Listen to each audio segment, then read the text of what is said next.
So the cell surface modification. Cell surface modification means these are the specialized structures that are present on the surface of cells actually formed by the cell membrane, and these perform various functions. Usually they increase the surface area for the absorption of that cell, and these structures include the microvilli, the cilia and flagella. So microvilli are the smallest finger-like extensions or projections of the cell membrane. ये cell membrane की projection ही होती है, उसकी ही extensions होती हैं जो कि cell ने बनाई होती हैं. They increase the surface area for absorption, and the internal core of these microvilli is formed by the microfilaments like actin. यानी जो स्ट्रक्चर बनता है हमारे पास, जिस तरह आप इस डायग्राम में देख रहे हैं, तो इसमें आपको just finger like projection microvilli की मिल रही हैं. तो उसमें जो इंटरनल कोर होता है, इंटरनल कोर उसका अंदर से जो स्ट्रक्चर होता है, जो कनेक्टिव टिश्यू होता है या जो भी होता है, तो वो किसने मेनली बनाया होता है? उसमें एक्टिन फिलामेंट्स होते हैं जो कि माइक्रो फिलामेंट्स हैं, वो इसका इंटरनल कोर बनाते हैं.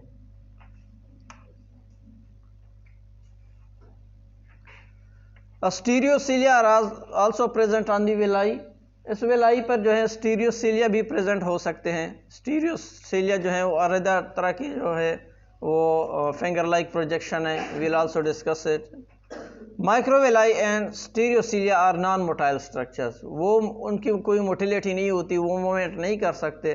They are present just like as they are found by the cell surface. ठीक है, जो सेल मेम्ब्रेन है जिस तरह उसने बनाया होता है, जस्ट अपनी जगह पे ही वो रिजाइड करते हैं, लेकिन वो उसके मूवमेंट में किसी चीज़ के मूवमेंट में हेल्प नहीं करते. इसका फंक्शन मेनली क्या होता है कि एब्जॉर्प्शन होता है. जिस तरह हमारे पास इंटेस्टाइन के सेल्स है, उसमें भी माइक्रोविलाई प्रेजेंट है. वो क्या करते हैं कि न्यूट्रिएंट के एब्जॉर्प्शन को इंक्रीज कर देते हैं ताकि उसके लिए सरफेस फॉर एब्जॉर्प्शन ज़्यादा हो, ताकि ज़्यादा से ज़्यादा एब्जॉर्प्शन हो जाए. It's main function is absorption.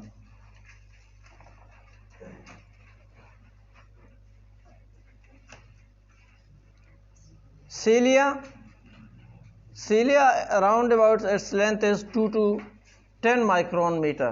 Cilia कौन से स्ट्रक्चर्स हैं? ये भी इस तरह की ही फिंगर लाइक प्रोजेक्शंस होती हैं जो कि सेल के ऊपर प्रेजेंट होते हैं. उसकी एक सिंक्रोनाइज्ड मूवमेंट होती है, यानी इकट्ठे जो है वो मूवमेंट करते हैं. वो उसका मेन मकसद ये होता है कि जो सेल की सरफेस के ऊपर अगर कोई हमारे पास म्यूकस वगैरह है या कोई इस तरह के जो रिप्रोडक्टिव जो ऑर्गन्स है हमारे पास, स्पेशली ओविडक्ट्स, या अगर हम जो है उसको देखें तो उसमें जो ओवा की मूवमेंट है ये भी थ्रू दी सीलिया होती है. इस तरह जो रेस्पिरेटरी ट्रैक्ट में है, ट्रेकिया वगैरह में, तो उसमें भी सीलिया प्रेजेंट है. उसका फंक्शन ये होता है कि जो म्यूकस प्रोडक्शन होती है वो थ्रू ओरल कैविटी जो है उसको बाहर की तरफ वो मूवमेंट करती है ताकि म्यूकस जो है आउटसाइड पे निकल जाए. These are the motile structures with a core of uniformly arranged microtubules and longitudinal orientation. यानी इसका जो इंटरनल कोर बना होता है, जिसने ये चीज़ बनाई होती है, जो सीलिया बनाया होता है, उसके अंदर कौन सी चीज़ होती है? उसके अंदर माइक्रोट्यूब्यूल्स प्रेजेंट होते हैं. The core of each cilium contains a constant number of 9 microtubule dowlets that are located peripherally and 2 central microtubules. अगर आप देखें तो जो स्ट्रक्चर है as you see in this diagram, तो उसमें आपको तकरीबन ये 9 डाउलेट्स मिल रहे हैं. डाउलेट्स मीन्स के डबल लाइक स्ट्रक्चर्स हैं. अगर आप देखें तो हम इसको जस्ट वन डाउलेट कहते हैं, इसको भी कहते हैं. अगर आप इन सारों को गिन ले that will be 9 in number. ठीक है, ये 9 इन नंबर हैं. और उसके सेंटर में 2 जो हैं बाकायदा अलग से माइक्रोट्यूब्यूल है, जिसको बाकायदा एक इनर शीट ने जो है कवर किया हुआ है. ठीक है, तो इसके स्ट्रक्चर की बात हो रही है कि जो सीलिया का स्ट्रक्चर होता है उसमें 9 पेरिफेरल डाउलेट्स होते हैं, और इसके अलावा माइक्रोट्यूब्यूल्स की बात हो रही है. माइक्रोट्यूब्यूल्स के डाउलेट्स होते हैं और 2 सेंट्रल जो है वो डाउलेट्स होते हैं जिसके ऊपर बाकायदा एक इनर शीट होती है. और इसके अलावा ये जो है इंटरनली जो डाउलेट्स हैं एक दूसरे के साथ थ्रू प्रोटीन नेक्सन जो है उनकी कनेक्शन होती है. ठीक है, नेक्सन एक प्रोटीन है जो कि पेरिफेरल डाउलेट्स जो हैं वो एक दूसरे से इसके साथ कनेक्ट करते हैं. इसके अलावा जो बाकी सेंटर के साथ जो पेरिफेरल डाउलेट्स का कनेक्शन है वो थ्रू रेडियल स्पोक्स होती है. रेडियल स्पोक्स यहाँ से आप जो स्ट्रक्चर देख रहे हैं इसके थ्रू जो है वो सेंटर वाले जो माइक्रोट्यूब्यूल्स हैं उसके साथ उसका कनेक्शन होता है, जो कि उसको स्ट्रक्चर को सपोर्ट करता है। डाइनिन बेसिकली ये जो दोनों स्ट्रक्चर्स हैं, ये आप देख रहे हैं दोनों जो डाउलेट्स हैं, ठीक है, ये एक दूसरे के साथ एक कनेक्ट करते हैं। Instead of 9 microtubules doublets the basal body, उसमें एक बेसल बॉडी भी होती है, क्योंकि ये जो सीलिया होता है, जिस तरह आप इस डायग्राम में देख रहे हैं, इसमें ये होता है कि ये जो सीलिया है फॉर एग्जांपल हमारे पास, उसका जो सेल के साथ इसकी अटैचमेंट है, तो इसकी जो अटैचमेंट है सेल मेम्ब्रेन के साथ नीचे वाले एरिया के साथ, यहाँ पे एक बेसल बॉडी बनाती है। बेसल बॉडी क्या होता है कि वो इस स्ट्रक्चर को सपोर्ट कर देता है। जाहिर बात है उसको भी नीचे से कोई सपोर्ट चाहिए, तो वो कौन सी बेसल बॉडी इसको प्रोवाइड करती है यहाँ पे।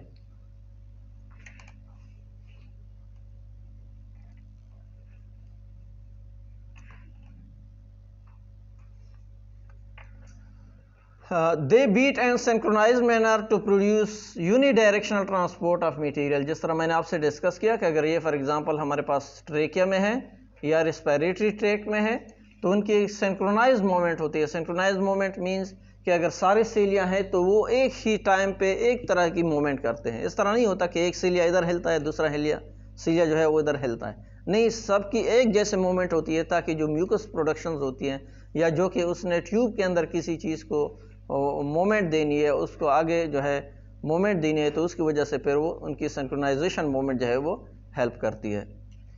दे are present in the respiratory tract to transport mucus and particles and oral direction. जो रेस्पिरेटरी ट्रैक्ट में हमारे पास म्यूकस प्रोडक्शंस होती है ड्यूरिंग द डिजीज कंडीशन, तो उस दौरान क्या होता है कि आपका जो फ्लेम वगैरह फॉर एग्जांपल आता है या जो रेशा वगैरह आता है, वो इन ही सीलिया की जो सिंक्रोनाइज मोमेंट है उसकी वजह से आता है।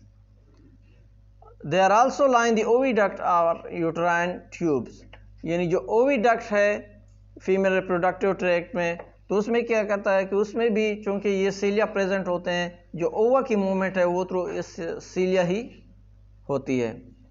इसके अलावा जो इफरेंट डक्ट्स हैं इंटेस्टिस, टेस्टिस में जो स्पर्म की प्रोडक्शन होती है, जब वो वहाँ से रिलीज हो जाते हैं, तो वो भी इसी ही इफरेंट डक्ट्स में किसके थ्रू चलती है, सीलिया के थ्रू चलती है, क्योंकि वहाँ पे जो स्ट्रक्चर्स हैं उसमें सीटोस्ट्रेटिफाइड कोलमनर सिलिएटेड सेल्स होते हैं जो कि इनकी हेल्प करती है। The main function of the cilia is to sweep और मूव फ्लूइड सेल्स और particulate matters across cell surface. Cell surface के ऊपर जो भी पार्टिकुलेट मैटर्स होते हैं, जो भी म्यूकस होता है या सेल्स होते हैं या जो भी चीज़ें होती हैं, उसको बाकायदा वो हेल्प करती है उसके ट्रांसपोर्ट में, उसके रिमूवल में।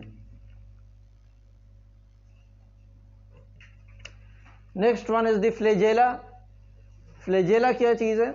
सीलिया आर मोर इन नंबर्स, सीलिया ज़्यादा नंबर्स में होते हैं, ठीक है, लेकिन जो फ्लैजेला है वो सिंगली लोकेट करता है सेल के ऊपर, तो ये इसमें डिफरेंस है।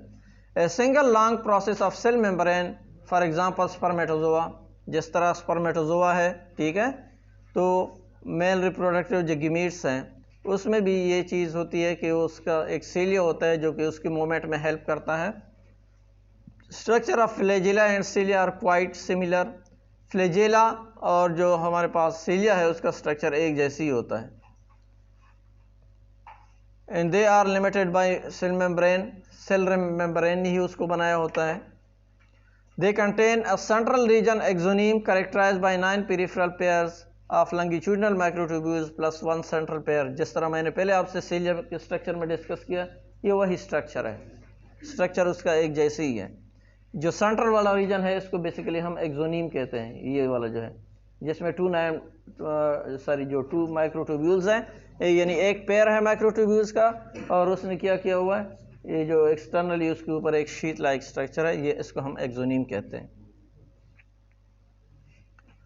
Central pair of microtubules is separated from the peripheral pair by a central sheath. Peripheral dowlets usually consist of the one complete a microtubule. अगर हम सेंट्रल की बात करते हैं, बल्कि पेरिफेरल में भी इस तरह है। पेरिफेरल में क्या होता है कि इसमें फॉर एग्जांपल अगर हम कहते हैं कि ये वाला एक माइक्रोट्यूब्यूल है जिसको हम ए नाम देते हैं, और दूसरा वाला जो है ये बी माइक्रोट्यूब्यूल्स है, तो उसमें ये होता है कि ए अपना पार्ट शेयर कर रहा होता है विद दी बी माइक्रोट्यूब्यूल्स, यानी ये थोड़ा सा पार्ट आपस में शेयर करते हैं, जिस तरह इसमें दिखाया गया है। The peripheral dowlets are attached together by a protein next-gen bridge, while with the central sheath by the radial spokes is already discussed in the previous diagram। Case में ये जो है सेंट्रल शीथ के साथ थ्रू रेडियल स्पोक्स मिले हुए हैं और जो एक दूसरे के साथ जो है माइक्रोट्यूब्यूल्स ये थ्रू नेक्स्ट-जेन प्रोटीन आपस में मिले हुए हैं। At the base of each cilium flagellum is present basal body। Basal body present होती है जो कि सेल सरफेस जहाँ से उसको बनाना शुरू कर देती है, फ्रॉम दी पॉइंट जहाँ से ये ओरिजिनेट होता है ये फ्लैजेला, तो वहाँ पे उसकी बेसल बॉडी प्रेजेंट होती है ताकि उसके स्ट्रक्चर को वो सपोर्ट करें। There are certain plants that produce colchicine or some other drugs like substances like the vincristine sulfate, they causes the dissolution of these microtubules। कुछ हमारे पास ड्रग्स होते हैं या जो प्लांट्स में कुछ इस तरह के कंपाउंड्स होते हैं जो कि केमिकल रिएक्शन प्रोड्यूस करते हैं, ड्रग लाइक इफेक्ट होता है उसका, लाइक कोल्चिसिन। ये इस तरह के ड्रग्स हैं कि ये क्या करते हैं, माइक्रोट्यूब्यूल्स की जो फॉर्मेशन है उसको डिक्रीज कर देते हैं, उसको स्टॉप कर देते हैं। और माइक्रोट्यूब्यूल्स की जो फॉर्मेशन है that is very important in the process of mitosis. Mitosis का जो प्रोसेस है उसमें माइक्रोट्यूब्यूल्स का बड़ा रोल है, तो उसकी वजह से फिर क्या होता है, माइटोसिस नहीं होती। माइटोसिस अगर नहीं होती तो सेल की रिप्रोडक्शन रुक जाती है, सेल्स जो है ग्रो नहीं करते, उससे दूसरे सेल नहीं बनते। तो स्पेशली जो कैंसर्स के प्रॉब्लम है, जिस तरह कैंसर में क्या होता है कि वो आउटग्रोथ शुरू हो जाती है, सेल की काफ़ी ज़्यादा ग्रोथ शुरू हो जाती है, जिसकी वजह से फिर ये जो विनक्रिस्टीन सल्फेट है या जो क्या है कोल्चिसिन लाइक ड्रग्स हैं तो वो उनको दे देते हैं ताकि वो माइक्रोट्यूब्यूल्स की जो फॉर्मेशन है उसको रोक दें, जिसकी वजह से सेल क्या होंगे, मज़ीद ग्रो नहीं करेंगे। तो ये भी कुछ ड्रग्स हैं जो कि इसकी जो प्रोडक्शन है उसको रोक देते हैं, जिसकी वजह से क्या हो जाता है कि ये माइक्रोट्यूब्यूल नहीं बनते। Certain plants contain colchicine that prevent formation of microtubules, so inhibit cell division, vesicle transport, and may cause death in animal upon grazing on these plants। कुछ प्लांट्स जो हैं जो कि ये ड्रग्स लाइक इफेक्ट रखते हैं, अगर उन पे आप उसको ग्रेस कर देते हैं जिस पर उनमें थोड़ा सा ये प्रॉब्लम आता है तो उनके सेल की ग्रोथ वगैरह रुक जाती है, फिर उसकी वजह से उसकी डेथ भी हो जाती है।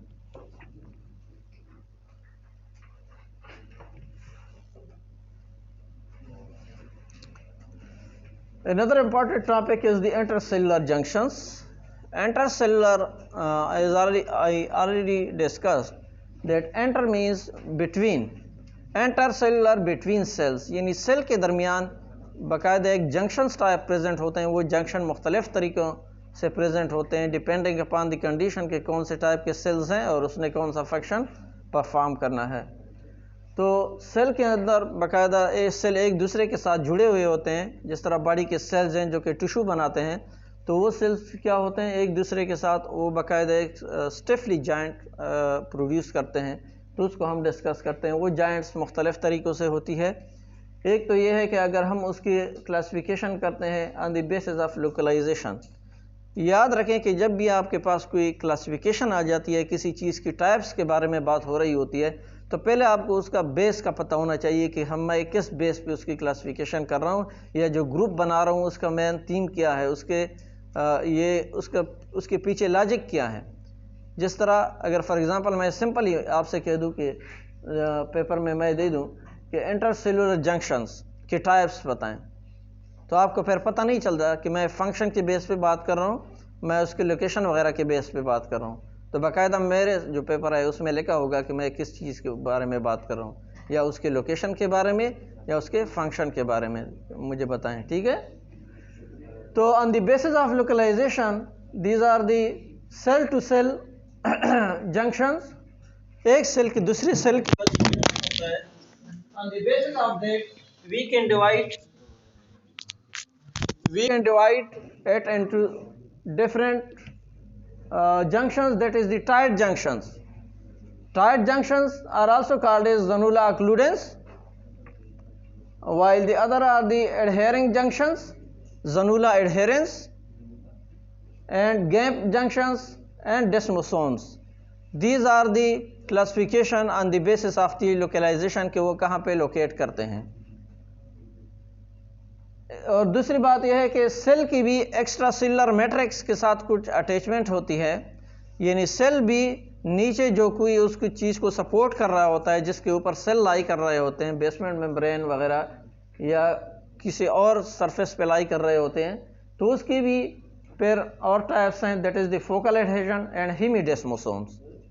ठीक है, focal adhesion and hemidesmosomes and the types on the basis of its function.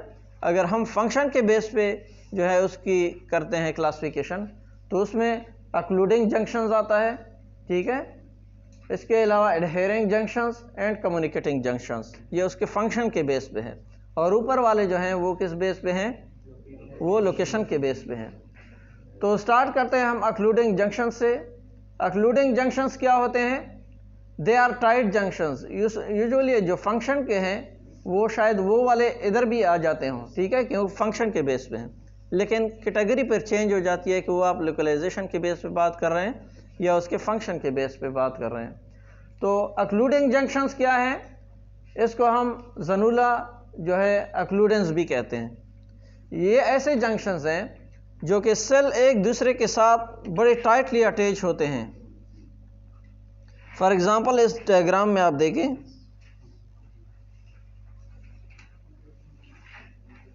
ये टाइट जंक्शंस हैं। ठीक है, ये जो सेल है, सेल एक दूसरे के साथ काफ़ी मजबूती से अटैच होते हैं और इस जंक्शन का ये काम होता है कि फॉर एग्जांपल ये सेल के ऊपर जो भी मटेरियल है ये अंदर से कोई पेनिट्रेशन वगैरह उसकी न हो जाए और अंदर एब्जॉर्ब वगैरह ना हो जाए। ठीक है, या बाकायदा अगर उसने एब्जॉर्प्शन हो रहा है तो वो थ्रू जो है वो इस सेल की ही थ्रू हो जाए, यानी सेल के दरमियान जो गैप है वो बाकायदा महफूज रहें, वहाँ से किसी चीज़ की पेनिट्रेशन वगैरह ना हो। तो उसके लिए ये स्किन जो सारी जो टाइट है जंक्शंस हैं वो फंक्शन परफॉर्म करते हैं। They are also called tight junctions. They are located immediately beneath the luminal surface of simple columnar epithelium. अगर हमारे पास सिंपल कोलमनर एपिथेलियम होते हैं तो उसके बिल्कुल जो एपिकल सरफेसेस होते हैं उसके ऊपर ये प्रेजेंट होते हैं। फॉर एग्जांपल,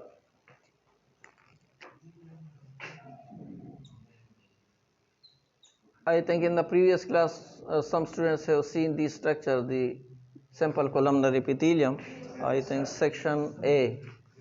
तो उसमें जो ऊपर वाले सरफेस हैं, ये दरमियान में जो लेटरल बॉर्डर्स हैं सेल्स के, तो उनके दरमियान बाकायदा एक टाइट जंक्शंस होते हैं, ताकि जो फॉर एग्जांपल इसके ऊपर सरफेस के ऊपर अगर कोई मटेरियल वगैरह प्रेजेंट है, अगर उसने एब्जॉर्ब होना है तो वो सेल के थ्रू ही हो जाए, सेल के दरमियान में से पेनिट्रेट करके कोई जो चीज़ है वो न जाए। दूसरी बात, ये एक सेल को दूसरे सेल के साथ काफ़ी टाइट अटैचमेंट में रखते हैं। ठीक है, यहाँ पे बाकायदा एक बेल्ट लाइक स्ट्रक्चर बनता है बाकायदा पूरी सरफेस के साथ, या इसके बिल्कुल राउंड साइड पे भी ज़ाहिर बात है दूसरे सेल्स वगैरह होंगे, उस साइड पे भी उस साइड पे भी। ठीक है, तो बाकायदा एक बेल्ट लाइक स्ट्रक्चर बनता है जो कि सेल को कम्प्लीटली कवर करता है और इसमें बाकायदा एक टाइट जंक्शन बना देता है। They seal the intercellular spaces so luminal contents cannot pass through between cells. यानी जो दरमियान में सेल के अंदर खला होती है वो इसको कम्प्लीटली कवर कर लेते हैं ताकि कोई चीज़ जो है उसमें से इंटरसेलुलर स्पेसेस में से न जाए। Each tight junctions form a circumferential band of zanula around cell, so called zanula occludens.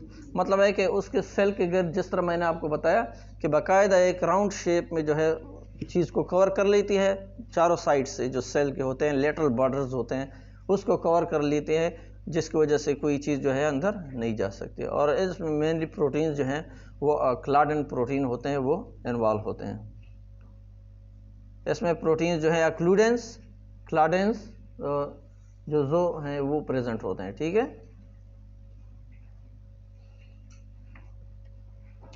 Next one is adhering junctions.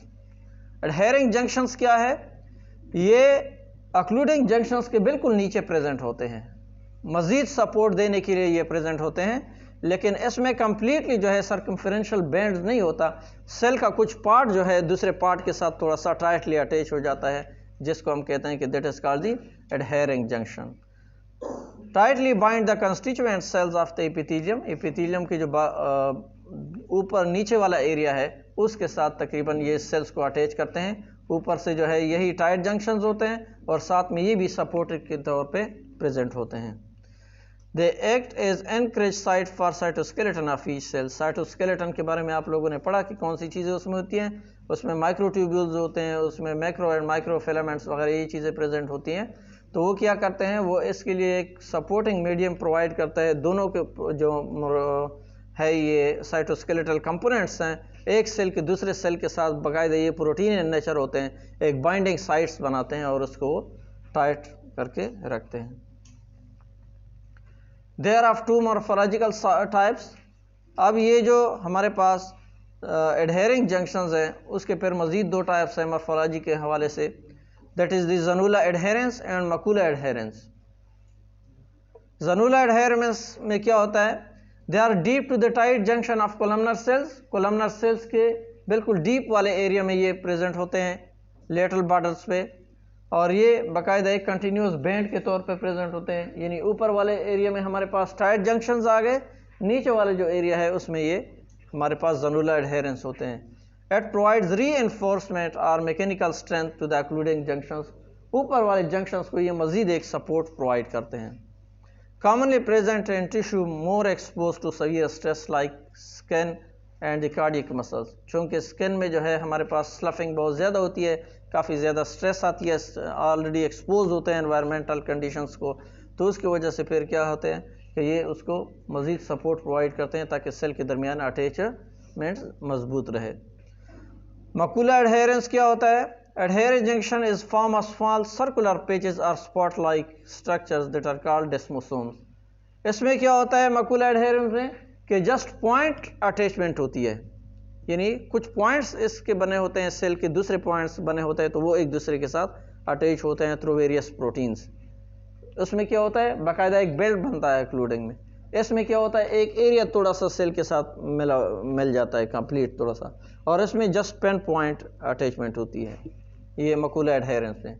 They are found deep to continuous adhering junctions. ये इसी जंक्शन के साथ लगे होते हैं। बेसिकली 2-3 जगहों से ये सेल्स एक दूसरे से अटैच होता है। टाइट जंक्शंस, मकूला एडहेरेंस यानी ज़नूला एडहेरेंस एंड मकूला एडहेरेंस, 3 जगहों पे। और बाकायदा इन तीनों को हम क्या कहते हैं, जब तीनों एक कम्प्लेक्स लाइक स्ट्रक्चर बनाते हैं तो उसको हम जंक्शनल कम्प्लेक्स कहते हैं। ठीक है,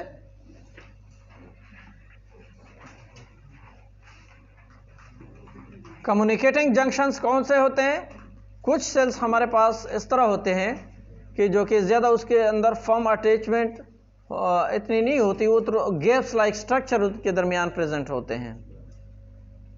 also called gap junction or nexus junctions, they are present in cardiac muscle cells।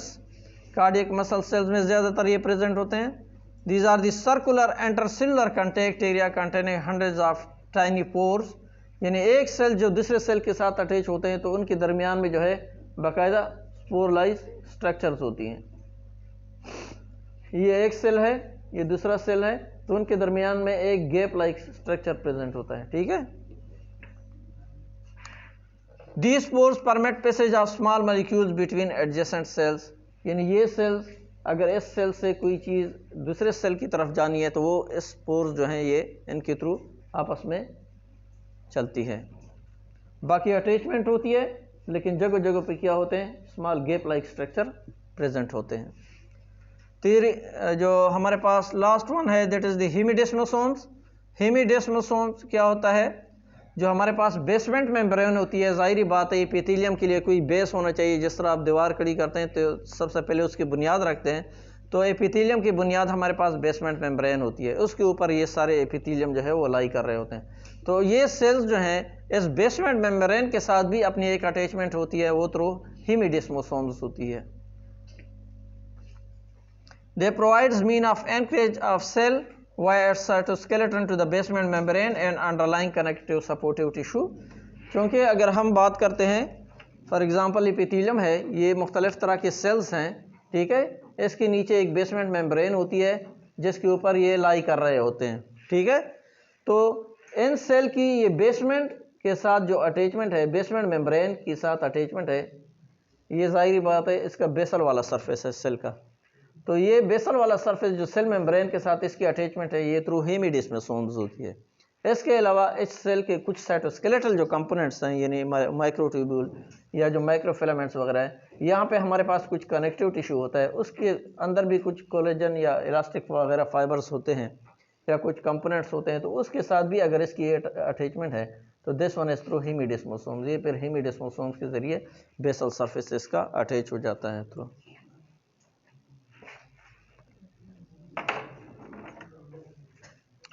This one is the summary of the various types of junctions present between the cells and which type of proteins are involved. Which type of proteins are involved in this junction.